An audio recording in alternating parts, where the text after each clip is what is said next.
امریکی خفیہ ایجنسیوں نے ڈونلڈ ٹرمپ کو یہ رپورٹ دی ہے کہ نیتن یاہو مسلسل سازشیں کر رہا ہے کہ کسی طرح وہ امریکہ اور ایران کے درمیان جو ایک امن معاہدہ ہوا ہے اور اس میں تیزی سے پیش رفت ہو رہی ہے اس کو نقصان پہنچا سکے، اس پہ کوئی حملہ کر سکے اور کوئی مس ایڈونچر کر سکے۔ اس لیے بہت زیادہ اس بات کی ضرورت ہے کہ ایک کڑی نگاہ رکھی جائے نیتن یاہو پر، اس کی کابینہ کے ارکان پر، اس کی آرمی پر اور اس کی ہونے والی سرگرمیوں پر۔ میرا نام اظہر علی خان ہے اور آپ دیکھ رہے ہیں آج کی بات۔ امریکی صدر ڈونلڈ ٹرمپ کو جب خفیہ ایجنسیوں نے یہ بات بتائی ہے کہ نیتن یاہو مسلسل وہ سازشیں کر رہا ہے کہ جس کے ذریعے وہ امریکہ اور ایران کی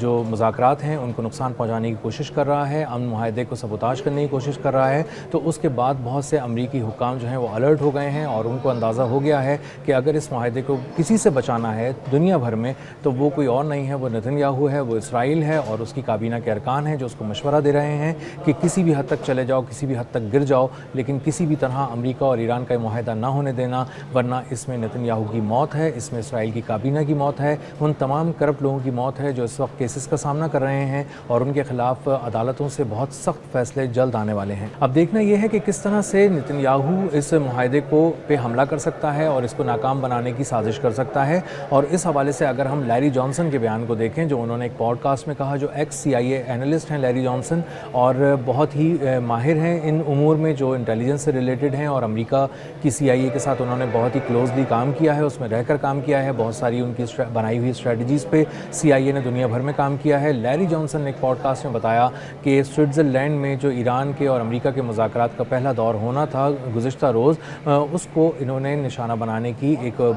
بہت ہی بھیانک سازش تیار کی ہوئی تھی نیتن یاہو نے، اور موساد کا ارادہ یہ تھا کہ وہ کسی طرح جو ایران کے چیف مذاکرات کار ہیں باقر غالیباف اور اسی طرح جو عباس عراقچی ہیں ان کو کسی طرح سے نشانہ بنا کر قتل کر دیا جائے، اور اس ہائی پروفائل اسیسینیشنز کے بعد ایک رفٹ ہو جائے گی، ایک کانفلکٹ کھڑا ہو جائے گا، تنازع کھڑا ہو جائے گا امریکہ اور ایران کے درمیان، جو اس حد تک اس کو ہوا دی جائے گی کہ وہ دوبارہ ایک جنگ کی ماحول میں تبدیل ہو جائے اور ایران اس حد تک اشتعال میں آ جائے کہ وہ کسی طرح امریکہ پہ حملہ کر دے یا امریکہ ایران پر حملہ کر دے، اور اس کے بعد ان دونوں کے درمیان جو کسی درجے میں بھی بات چیت جاری ہے اور کہیں پہ اعتماد کی فضا بنانے کی کوشش کی جا رہی ہے دونوں ممالک کے درمیان، وہ ٹوٹ جائے اور اس کے بعد دونوں لڑنے لگیں اور اس کے بعد ایک جو مشرق وسطیٰ میں آگ بہت مشکل سے جنگ کی بجھائی گئی تھی وہ دوبارہ پھیل جائے۔ اسی کے ساتھ ساتھ یہ بات بھی سامنے آ رہی ہے میڈیا رپورٹس میں کہ جو حزب اللہ ہے اس کو بہانہ بنا کر لبنان پر چڑھائی مسلسل جاری رکھی جائے گی اور یہ بھی ایک بہانہ ہوگا ان مذاکرات کو سبوتاژ کرنے کا نیتن یاہو کی جانب سے، اور یہی دیکھا جا رہا ہے لبنان میں سیز فائر کے باوجود بھی حملے کیے جا رہے ہیں، مختلف جگہوں کو نشانہ بنایا جا رہا ہے اور کہا جا رہا ہے کہ ہم تو حزب اللہ پر حملہ کر رہے ہیں، ہم تو ملیٹنٹس پہ حملہ کر رہے ہیں، ہم تو ان لوگوں پہ حملہ کر رہے ہیں جو اسرائیل کے خلاف ہیں یا اسرائیل کو نقصان پہنچا سکتے ہیں، لیکن اصل بات یہ ہے کہ حزب اللہ کی آڑ میں عام شہریوں کو نشانہ بنایا جا رہا ہے، بے گناہ اور نہتے شہریوں کا قتل عام کیا جا رہا ہے، جو تاراج کی جا رہی ہیں پوری بستیاں اور بہت ہی تیزی سے بلڈنگز کو گرایا جا رہا ہے، گھروں کو گرایا جا رہا ہے اور وائٹ فاسفورس کا استعمال کیا جا رہا ہے تاکہ اس بارود کا استعمال کرنے کے بعد یہ بات یقینی بنائی جا سکے کہ جو گھر ہم گرا دیں، جس بستی کو ہم تباہ کر دیں، اس کے بعد اس بستی میں اس گھر میں بسنے کے لیے کوئی دوبارہ نہ آ سکے اور اس کے اثرات اس قدر خطرناک ہوں، اس قدر زہریلے ہوں کہ وہاں سے لوگ دور بھاگیں اور اگر وہاں پر کوئی آئے تو بیمار ہو جائے یا پھر وہ اگر کمزور ہے تو وہ اس کی موت واقع ہو جائے۔ تو کوشش یہ کی جا رہی ہے کہ نوجوانوں کو، بچوں کو خاص طور پہ نشانہ بنایا جائے، پوری فیملیز کا قتل عام کیا جا رہا ہے لبنان کے اندر، اور وہ اسی لیے کیا جا رہا ہے کہ کسی طرح ایران کو اشتعال دلایا جا سکے کہ وہ احتجاج کرنا شروع کر دے اور اس کے بعد وہ مذاکرات میں بیٹھنے سے انکار کر دے اور اس کے بعد ایک جو کانفلکٹ ہے وہ دوبارہ تنازعہ کھڑا ہو جائے اور وہ جنگ کی صورت اختیار کر لے۔ اسی کے ساتھ ساتھ جو اسرائیل کے بہت سارے کیبنٹ منسٹرز ہیں، جو اس کی کابینہ کے وزیر ہیں نیتن یاہو کے، ان کو بے لگام کر دیا گیا ہے اور اچانک پچھلے کچھ عرصے کے دوران دیکھا گیا ہے کہ وہ مسلسل بیانات دے رہے ہیں، کھلے عام بیانات دے رہے ہیں، قتل عام کے بیانات دے رہے ہیں، اور ڈونلڈ ٹرمپ جیسی شخصیت کو جو ان کا سب سے اہم اتحادی ہے، سب سے طاقتور اتحادی ہے، اس کو نام لے کر براہ راست نشانہ بنا رہے ہیں، اور نشانہ بنانے کے ساتھ ساتھ یہ بھی کہہ رہے ہیں کہ ڈونلڈ ٹرمپ نے یہ معاہدہ کس طرح کر لیا، اسرائیل کو تو یہ معاہدہ دکھایا ہی نہیں گیا، اس معاہدے میں لبنان کی شق کو کیوں شامل کیا گیا ہے، ایران سے مذاکرات کن بنیادوں پر کیے جا رہے ہیں، ایران سے تو ہمیں جنگ لڑنی تھی، ایران کو تو ہمیں ہرانا تھا، سرنڈر کرانا تھا، اس کو تباہ کرنا تھا، آپ اس کے ساتھ مذاکرات کی میز پہ کیسے بیٹھ گئے، اور یہ معاہدہ اسرائیل کے بغیر جب کیا جا رہا ہے تو یہ اسرائیل کو قبول نہیں ہے، اور نیتن یاہو نے نے اس ایک بیان کو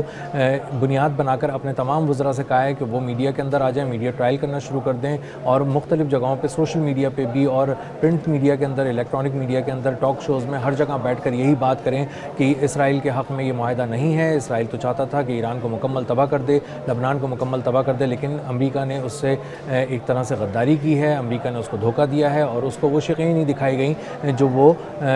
جو طے ہونے جا رہی تھیں. اب یہ پہلو دیکھنے کی ضرورت ہے کہ نتن یاہو کو ایسی کیا ضرورت پڑ گئی کہ وہ ایران اور امریکہ کے معاہدے کو تار تار کرنا چاہتا ہے، سبوتاژ کرنا چاہتا ہے، اس پہ حملہ کرنا چاہتا ہے اور اس کے لیے مسلسل سازشیں کر رہا ہے. بات سیدھی اور صاف ہے، نتن یاہو ایران کے خلاف، لبنان کے خلاف جنگ ہار چکا ہے. وہاں پہ اس نے یہ سوچ کے لایا تھا ڈونلڈ ٹرمپ کو کہ یہ جنگ 4 دن میں ختم ہو جائے گی اور وہ ایران کو گھٹنوں پہ گرا دیں گے، لیکن وہ ایسا کرنے میں ناکام رہے. ایران نے باندھ کر مارا، بہت مارا، اور مارا بھی، گھسیٹا بھی اور پوری دنیا میں رسوا کر دیا. سیاسی، سفارتی، عسکری طور پر اسرائیل کو تباہ کر دیا اور نتن یاہو اس دھچکے کو برداشت نہیں کر پا رہا. اس کا ذہن اس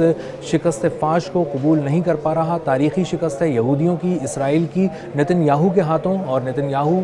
نے تمام پیسہ لگانے کے باوجود، وسائل جھونکنے کے باوجود، پوری ملٹری پاور کا ایک بے دریغ استعمال کرنے کے باوجود ایران کو جھکانے میں یکسر ناکام ہو گیا اور ایران ابھر کر سامنے آیا. اب نہ صرف وہ عسکری طور پہ محفوظ ہے، اپنی بقا کی جنگ جیت چکا ہے، بلکہ وہ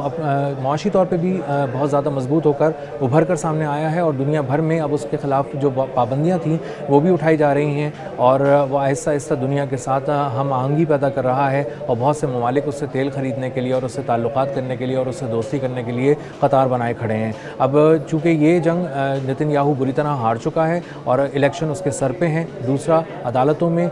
وہ بہت ہی قریب ہے اس کا عدالتوں سے ایک سخت ترین سزا جو کرپشن کیسز، اختیارات سے تجاوز کرنے کے کیسز میں ہے. تو اس سے نتن یاہو کے بعد سمجھ آ گئی ہے کہ اس کا سیاسی کیریئر ختم ہو چکا ہے. کسی بھی وقت سخت سزاؤں کا اس کو سامنا کرنا پڑے گا اور عدالتیں بس اپنا فیصلہ سنانے والی ہیں. اسی طرح وہ مقبولیت کا گراف بھی انتہائی گر چکا ہے اس کا اور محض 24% پر آ چکا ہے. اس کا مطلب یہ ہے کہ اگلے الیکشن میں نتن یاہو کنٹیسٹ کرنے کے باوجود بھی کامیاب ہونے کا اس کا امکان نہ ہونے کے برابر ہے. ہر طرف سے اس کے استعفے کی صدائیں بلند ہو رہی ہیں، سب اس سے استعفیٰ مانگ رہے ہیں، اس کے خلاف احتجاج ہو رہا ہے. خود اس کے جو